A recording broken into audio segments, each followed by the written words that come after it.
Okay, time to have another session of How To Buddy. Left. I'm pretty sure it's the other way, buddy. Right. There we go. Where we'll learn you people how to play this game outside of the basic rulebook. Or even the intermediate rulebook. Or whatever that one's called. And fuck the comprehensive rules. They only make things more confusing. Do they? That's beside the Well, point. anyway, we're here to talk about something that people at our store have been asking a bit of when to go offensive and when to go defensive. A lot of that is determined by turn order, I find. Like, if you're going second, you're probably gonna be on edge most of the time. I mean, you do get the opportunity to attack more, but you're also dying. So, It is quite true. it's also dependent on hand, all that happy stuff. It's true too. Overall, what would be the general? Let's just start with offensive. Actually, let's just talk about different occasions where being offensive is a good thing to do. Well, if you've still got all of your life, sure, go for it. You're not, gonna get dinked right away unless something extremely silly happens, like you don't have any shields whatsoever and you just got sucked by a Drago Knuckle. Then you're dead. Well, yeah.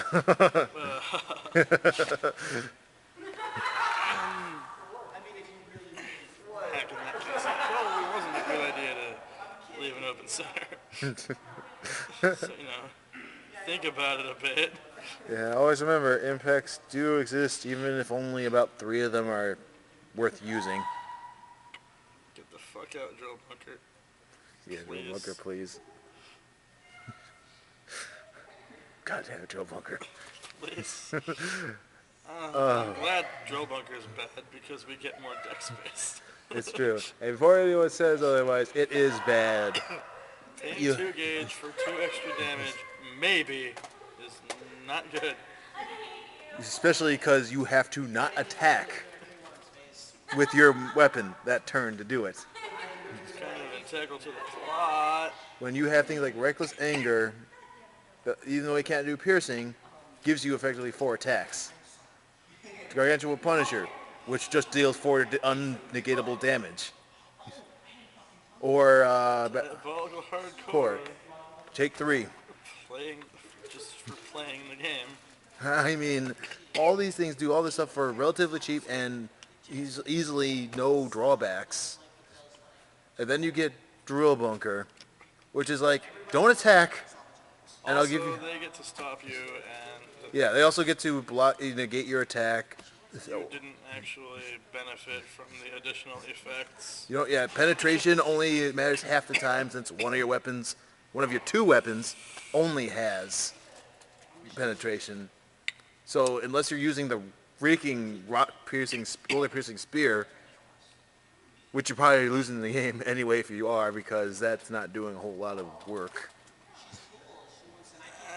Anyway, back to the main thing. We just had to take that out of the way because Drill Bunker is not good. It's only good in one thing: Demon OTK. Hey. Wait. Anyway, shall we continue? Well.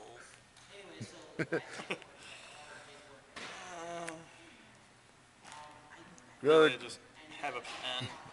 yeah, having fun is good. Another good time to go offensive generally is when your opponent is walling you. Yeah, you have to break it down eventually. And And it's- if you give them the opportunity to just sit there and stop like one attack every turn, you're not going to make progress, really. And that's especially important because, as you know, Dragon World is built off of doing that. They have at least 12 cards that are going to stop your attacks in the deck. It's cool. So you have to be ready to rake yourself through their barriers because they're going to do it a lot.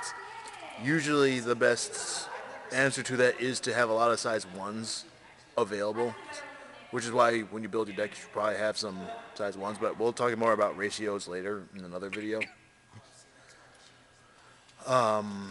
Because that way if you have a lot of big ones you can just keep like rushing them and breaking down their defenses. They'll run out eventually. Yeah, Of course, you sort of have to sit behind your own in the process. Those bloody hounds, man.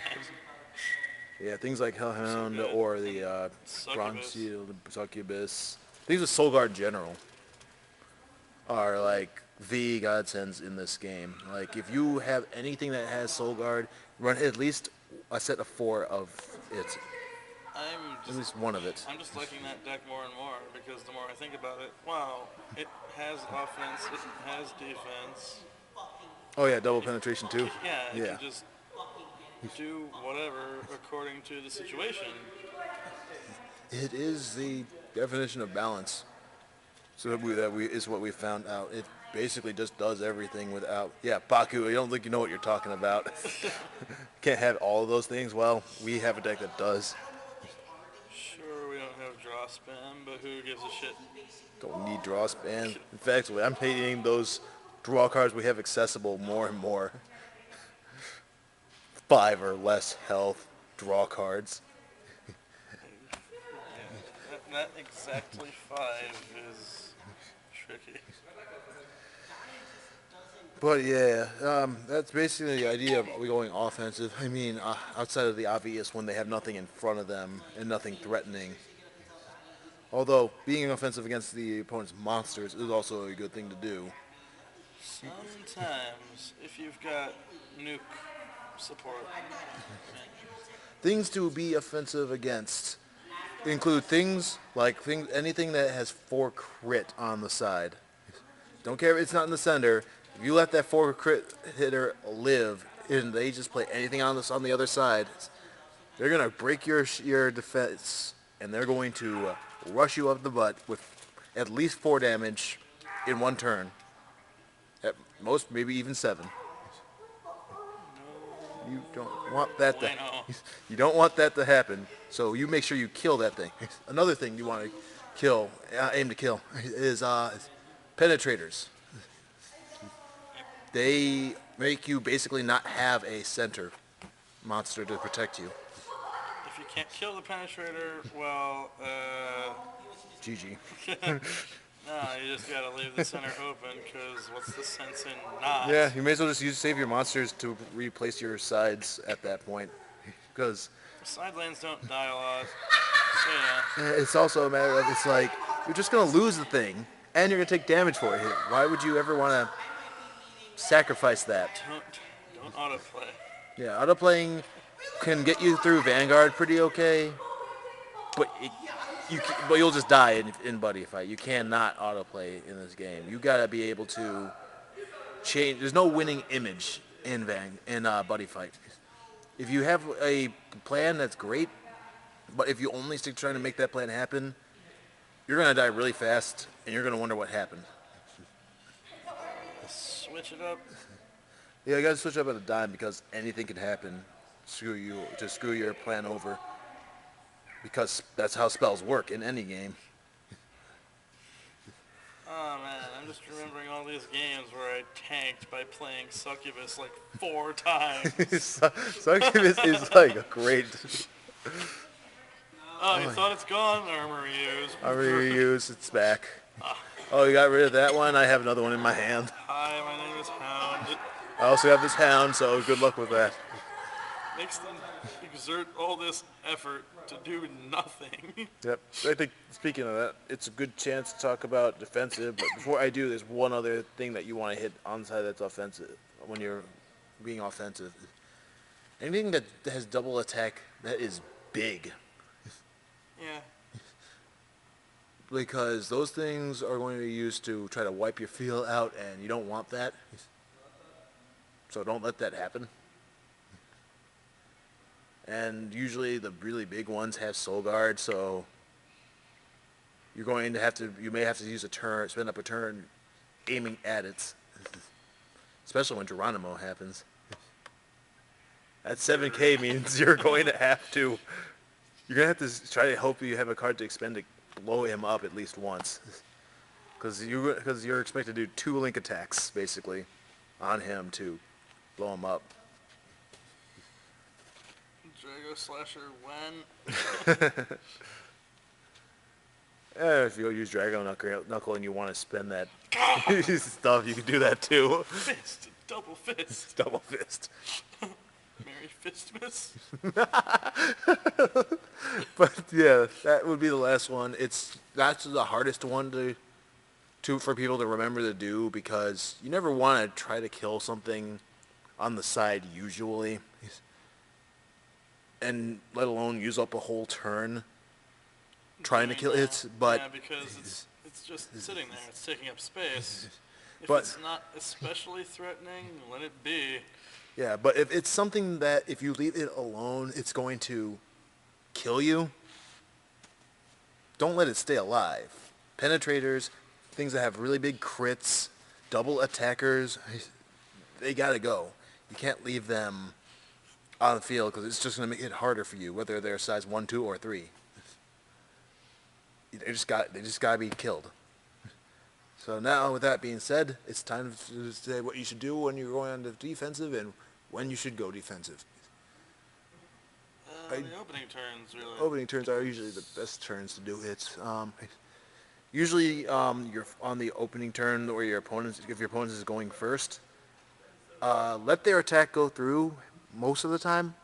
There are exceptions. It's 3 crit and you have the shield negated. Yeah, 3 crit or more, just block the hit. There's no reason to go down to 7 that early.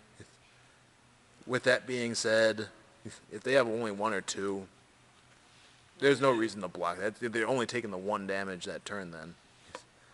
You don't have to worry about it steamrolling until the second turn, when everyone gets to attack.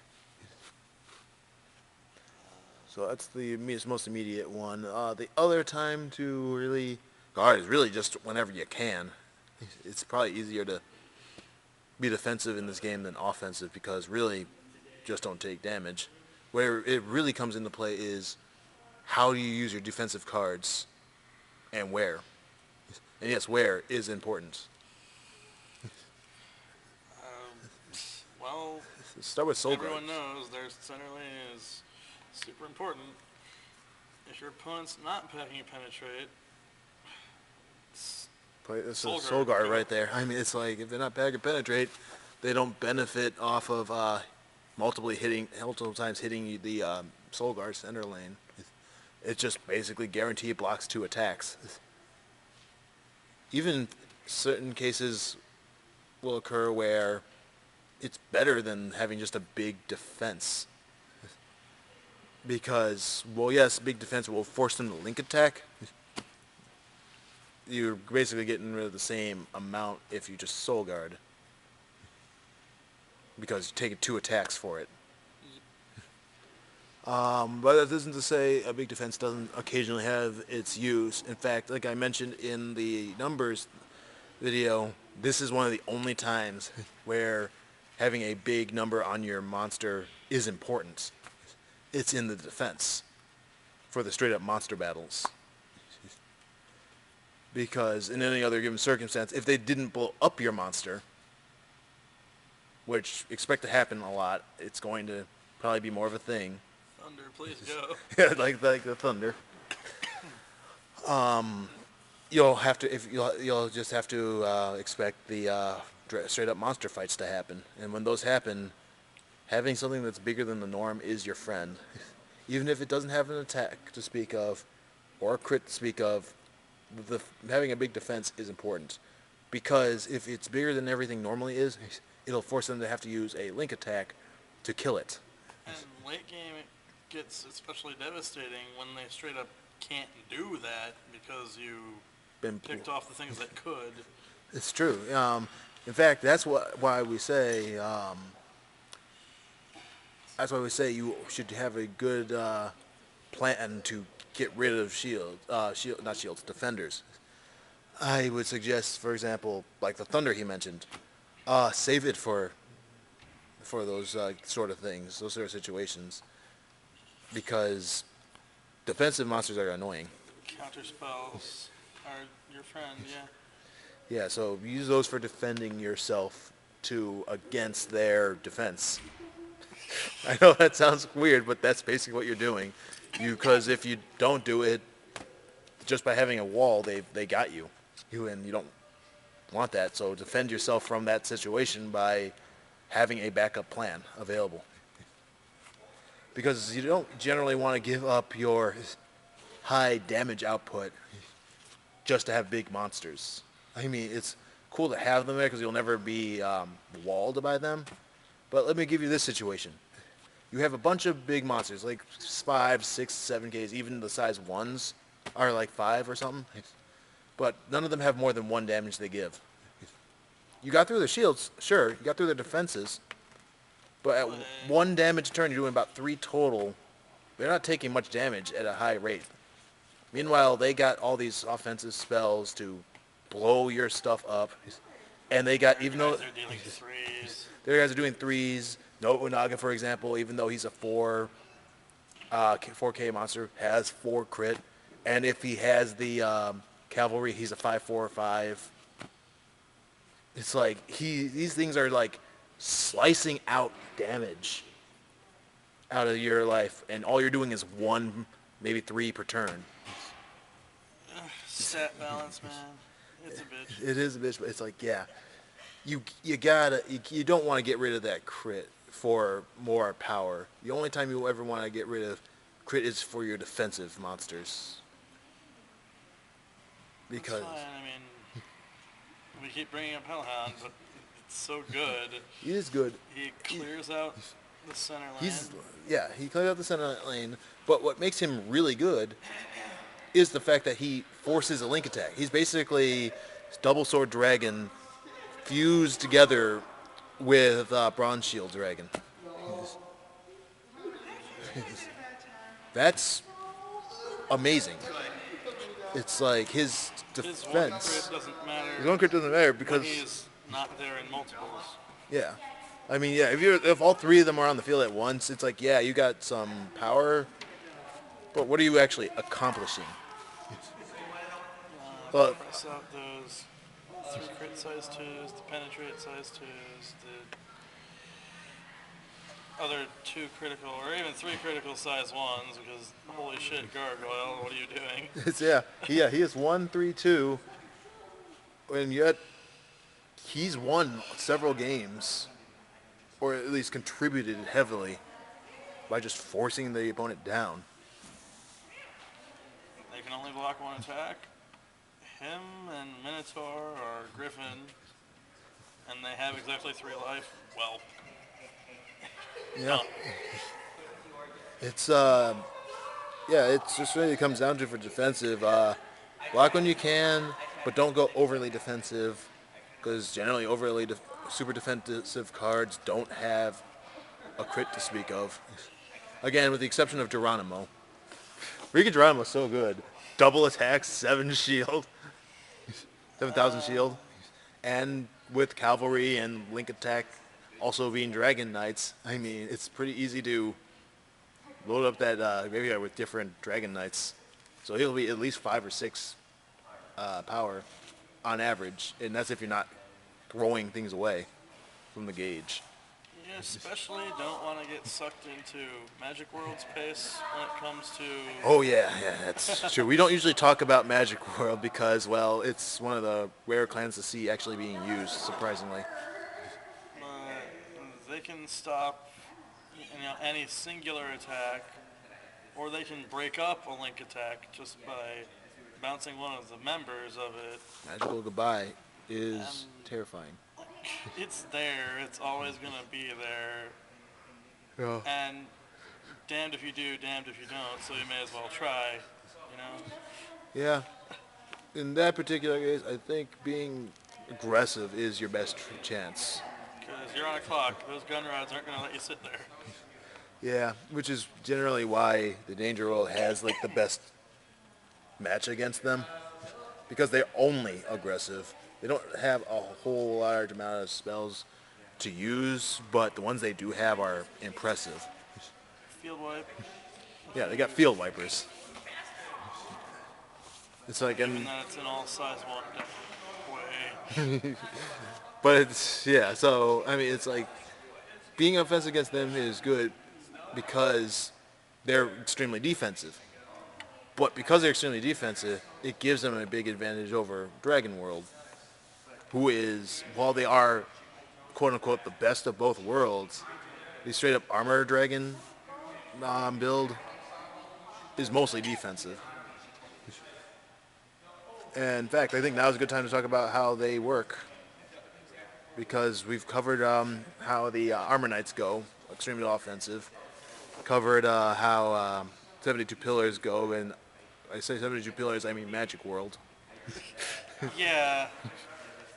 It's basically the only thing they've got to do at the moment. Yeah, Armor Dragons, though, have the play of block.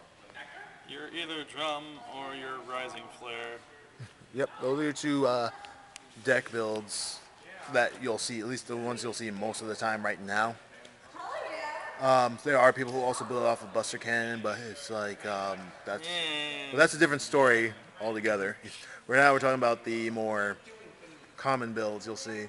And in those ones, they have really good offensive buddies that they'll run, but mostly they're relying on 3 things: green Dragon Shield, blue Dragon Shield, and Drago Energy. Those 3 And punching you in the face. yeah, those 3 You have cards your pants down. yeah, those 3 cards give them all the protection they ever need, while they can commit to punching you in the face.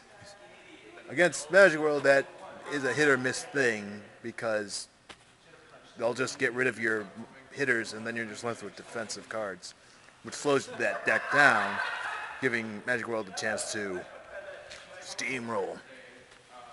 Poke, poke, poke, poke.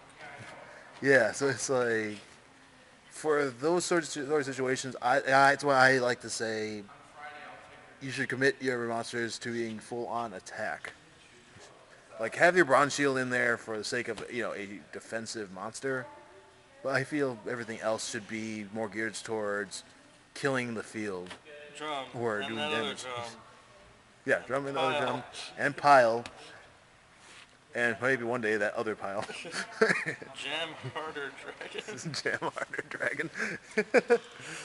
Yeah, Jamadar is a pretty cool guy. I mean, he don't do a whole lot, but being 8 means he can get through things. Break any wall. So it's worth having him in there for that reason alone, just to make sure you have a means to get rid of defenses. Always 1,000 Rapier over double sword. Yeah. His 2 crit and power is a good thing. Kills monsters, but he can also do decent damage. Double sword can kill monsters, but he's not really doing damage, and being, He doesn't survive any extra attack. because being 4,000 defense, what is that really protecting you from? Most, like, even the weakest things people use that aren't there strictly for the crit are 4,000 power. They're going to get over it either way. It's like your only real argument for it is if you use Drago Energy or something like that.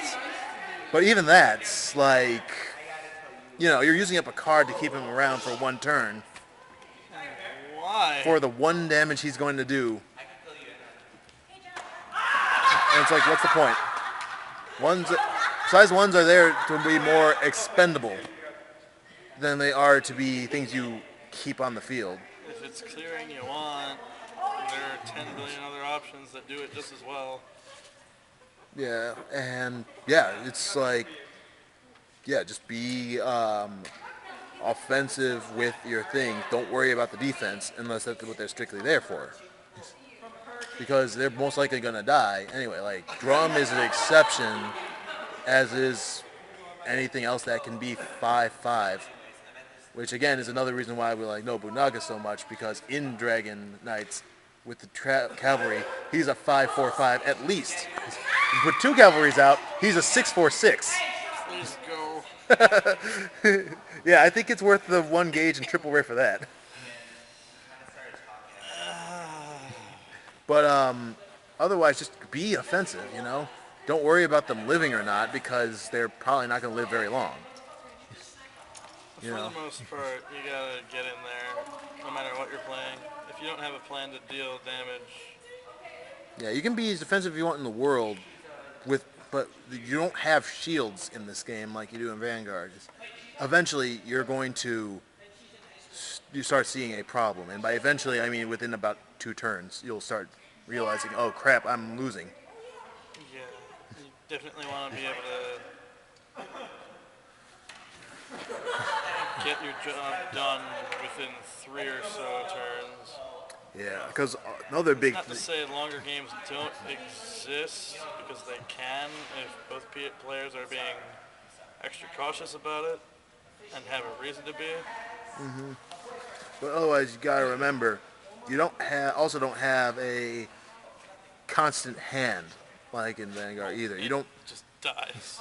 Yeah, your hand will go away. So you gotta choose what your opportunities to start going in there and blowing up their stuff so you can do good damage on them. You don't want to have.